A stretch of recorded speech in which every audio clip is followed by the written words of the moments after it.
Welcome. This is Meet the Candidates on BCTV. I'm your host, Olga Peters, and I would like to introduce our next candidate, Jeanette White, incumbent senator for Windham County. Right. So glad you're here. Thank you. I'm happy to be here. And my first question is, you have been serving in the Senate since 2003. That's a long time. A long time. Mm-hmm. We'll do the math quickly in our heads and not say it out loud. What keeps you coming back? Why do you want to keep serving? I really love the process of taking an issue, having a problem, trying to look at all sides of it, listen to people that are that have different opinions, and then trying to come up with the best policy for Vermont and Vermonters. I love that process of doing that, and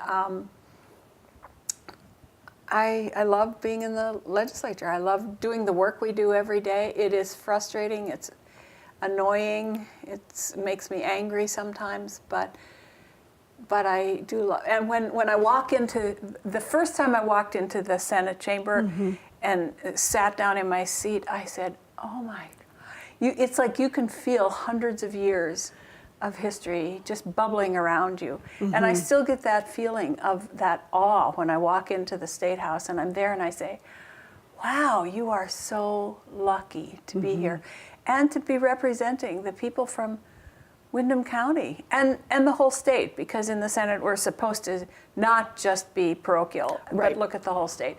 So I just consider myself very lucky and I love doing it. You know, that's such a great, interesting response, because we've been talking, for those who don't know, I host Green Mountain Mornings on WKVT, right. Yeah, 100.3 FM. And one thing guests and I have been talking about is how you kind of want your democracy to be boring, how you want it to be transparent and have a procedure, and compared to the national scene with all the chaos that's happening, you really, how it is important to be part of that, get into that deep process of building policy. I wouldn't call it boring. It isn't chaotic. It is when you're sitting and watching it. Oh, yeah. Unless you happen to come up in the last week of the legislative session or something. But yeah. We'll talk about that later. All right, okay. But there should be a process, and I love the process. I love that people, and in Vermont, it's so small mm-hmm. that people really have access. When we have people come up to the State House and they'll be wandering around looking, and you say, oh, are you visiting here? And they say, yeah, I'm from so-and-so. And you start giving them a little tour and talking to them, and they say, well, do you work here? And you say, yeah, I'm mm-hmm. in the Senate. They say, oh. And they're just stunned that, and the governor is sitting right there, and that mm-hmm. you can say, hey, governor, meet these people. It's, mm-hmm. yeah, it's something special. So what first brought you to serve in the Senate? What were some of the priorities that drove you to run the first time? I would say that if there was one priority, I had served on the Putney Select Board, and so I had a taste of that legislative process and mm-hmm. making decisions and trying to represent people who had different opinions. So I already loved that part of it. Yeah. And I would say that there wasn't a single issue at all. The issue that I was probably the most concerned about at that time was healthcare reform. Mm. But I don't think that I think that for those people who think that we just have an issue that we're concerned about, I like to think about Chief Justice Reiber from mm-hmm. the Vermont Supreme Court. Yeah. Was talking to a group one day that I was at, and he said that he's very fearful for our foundations of democracy, that they are being eroded, and he thinks that the two biggest reasons they're being eroded, the two biggest contributing factors, are dark money in politics and single issue politics. Because if you're a single issue person, you're not looking at the whole and how they're connected, and how you need to make sure that if you make a decision over here, it doesn't bubble out over here into right. something else. So, yeah. I think sometimes we hear that when folks are talking about policy, they kind of call that unintended consequences. You want to try to minimize those. Right, right. So now that you have served in the Senate more than 10 years, has your view of, I'm hesitating because I don't want to say priorities, but what has changed for you? How has your view changed? Are you concerned about new things? Oh, sure. Well, I think that the two committees I'm on right now, I was on healthcare for a long time, and that still remains an issue for me. But I serve right now, I chair government operations, and I serve on judiciary. Government operations sounds really boring to most people. No, it's actually pretty interesting. It is very interesting and I think it's very exciting because it deals with all the issues of the foundations of democracy, elections, municipal issues, open government, transparent government, public records, open meetings, this very structure of the government, the infrastructure of it. So I had never really thought of those issues before, and I think I just took our democracy for granted, and I don't anymore. And so those issues of democracy have become very important to me. And then serving on judiciary, I also don't know that I had spent much time thinking about the criminal justice system, and because that wasn't part of my life. I mean, I didn't, as a Putney Select Board person and as a person living in a small town, I hadn't thought about it a lot, but I do now. Yeah. And those are areas of interest that were not kind of in my view when I first started serving. And I have to tell you, I am just so grateful that Bill Doyle, we suggest what committees we want to be on, and I suggested my choices, and then Bill Doyle called me, and I'd never even heard of him except for the Doyle survey. He called me and he said, "Won't you please be on government operations, because you've been on a local select board, you know municipal law, and you know the functioning of the government." And I went on there, and I am eternally grateful to him for suggesting that, because I do love it. And I take it that those committees you'll be seeking to be put back on? Yes. Yeah. Now, you worked pretty hard on some of the marijuana legislation. I did. And you're also working on some reforms around state or the Vermont law enforcement system. Could you talk briefly about those two Well, issues? marijuana has been an issue for me for a long time, because I don't think that our war on drugs has ever worked. And so we needed to change our approach. I was involved with helping set up dispensaries. Okay, That came to our committee. See, government operations, if another committee isn't doing something and you can say, hey, we'll take that, give it to us, we can do it. One of the members from the committee, who's from Rutland, he's on the healthcare, he was on healthcare, now he's on ag, and so they deal with healthcare and ag and stuff. And he comes to GovOps and he calls it the Surprise a Day Committee. So, but, and then I really felt that we needed to stop punishing people for possession and use of marijuana. And the first step was just decriminalizing the possession. It was still an offense, but it wasn't a criminal offense. Okay. And then next, I felt we needed to have a regulated and taxed system, which we passed in the Senate 3 times.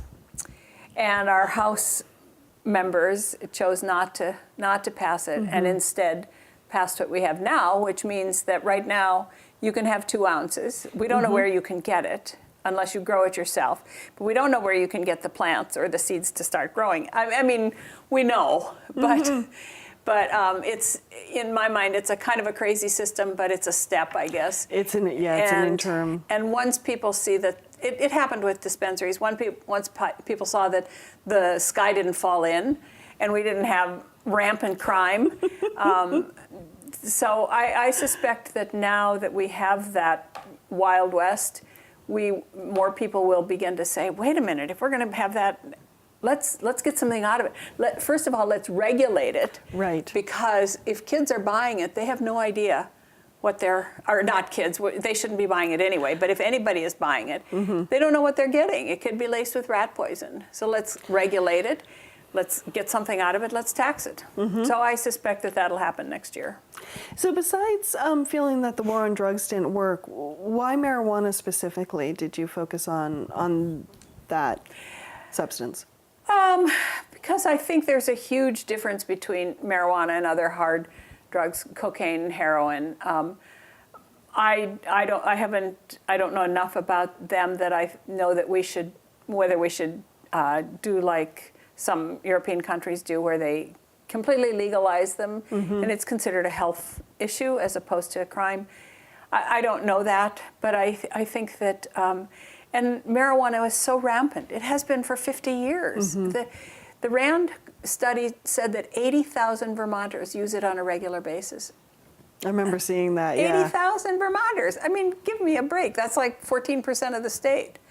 And then if you remove all the kids from that, that's a large percentage of the adult population. Right. So that's why I focused on that. Thank you. And how about some of the focus you're putting on law enforcement right now? Well, and I realize that's kind of still early stages. It is still early stages. And one of the things that I found disturbing was, first of all, the way we fund our sheriff's offices. Most people don't even know that the way that we fund the sheriff's offices. So if they think law enforcement, they call the sheriff, right? Well, the sheriff they don't get any funding to do that unless the town has a contract. Right, right. And even then, most towns have a very limited contract for speed enforcement, usually. Yeah. Well, so you have a burglary or something else going on in town, you can't call the sheriff. And I know it sounds horrible to say that you can't call them, but they have to have their funding from someplace. So that upset me, and just our whole kind of the system that we have set up. So what we have is and I use the example of Brattleboro. So if you live in Brattleboro, you're paying your taxes for the state police to do state police.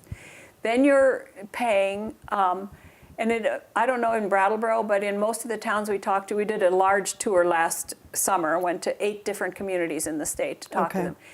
And it costs about $300 a person to support their police departments. So now you're paying your taxes to support your local police department. Then you're subsidizing Putney because we're using the sheriff part of the time.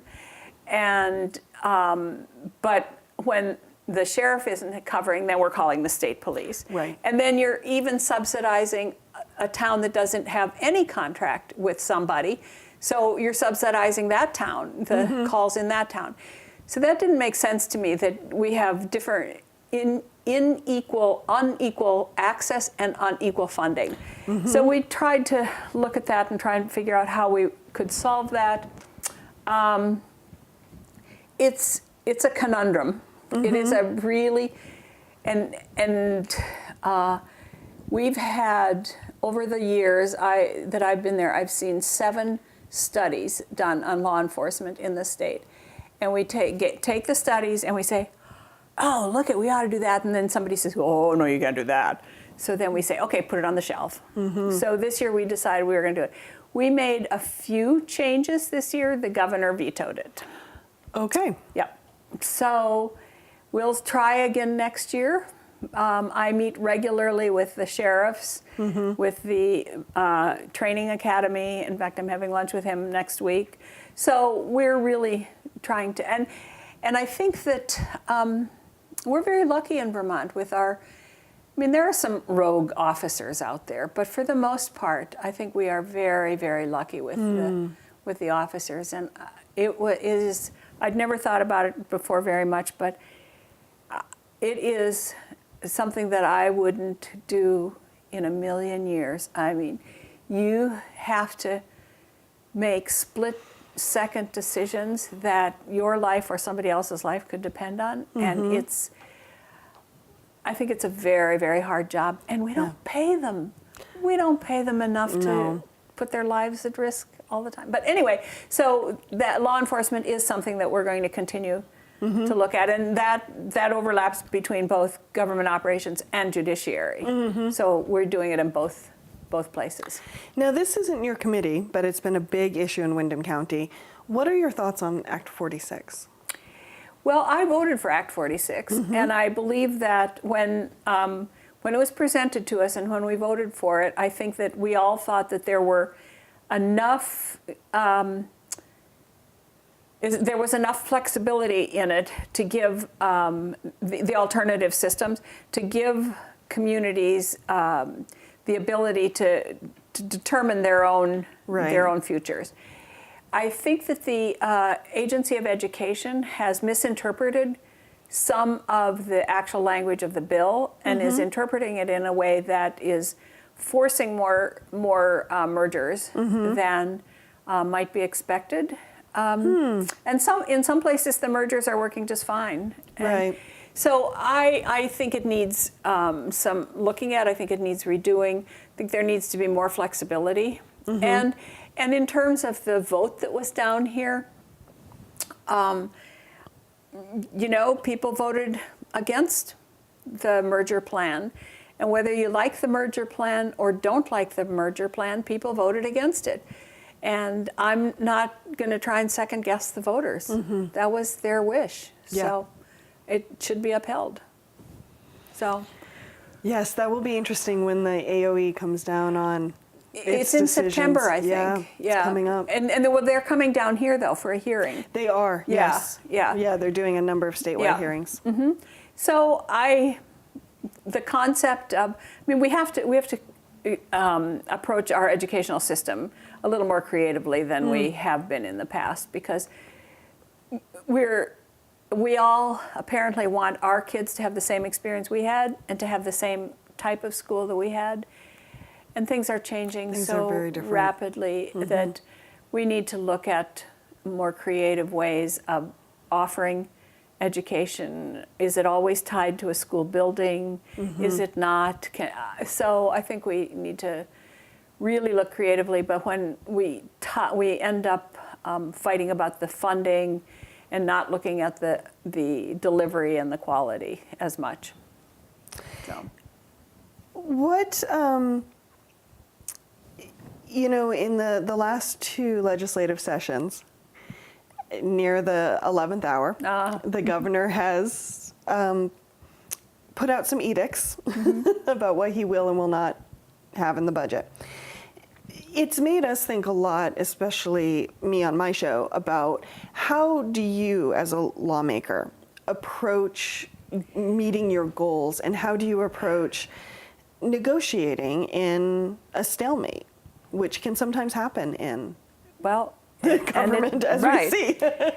Well, I think that I've never seen us in this position before. It seems to me that this governor has decided that we don't have three equal branches of government.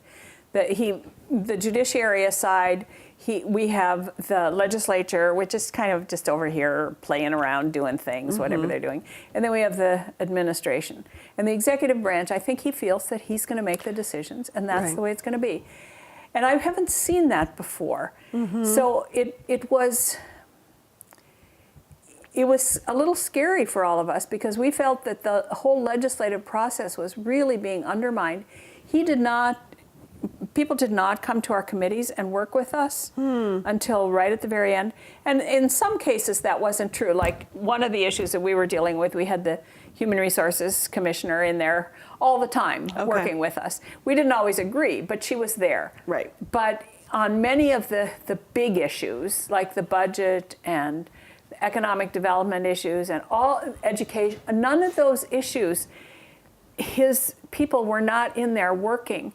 Where I've served under two other governors, Shumlin and Douglas, and they both, even when you disagreed with them, they both had their people in there saying, well, what can we do? How can we do this? Where can we meet? How can we do this? And I don't know. It's very hard, because you can't negotiate if somebody doesn't want to negotiate. in the legislature, we negotiate with each other all the time. You know, on our committees, we have Republicans and Democrats on all the committees, and so we come to some conclusion, and then on the floor, we pass things, and some people vote for them and some people don't, but we get to the point where we have something. But if you don't have any open communication, I don't know how you deal with that. But we were burned, what is it, fool me once, fool me twice. Well, we've been fooled twice. I think next year, if he's still there and it's pretty much the same makeup, it's going to be a different story. He has burned through a lot of goodwill in the he started with a lot of goodwill in the Senate because he was a senator. He was lieutenant governor. And he's a nice guy, and we all really liked him, and we wanted him to be successful. And he was known for getting people to the table to talk. Isn't happening now, so. In other situations, like your regular committee work, how do you approach kind of coming to common ground and moving the ball forward?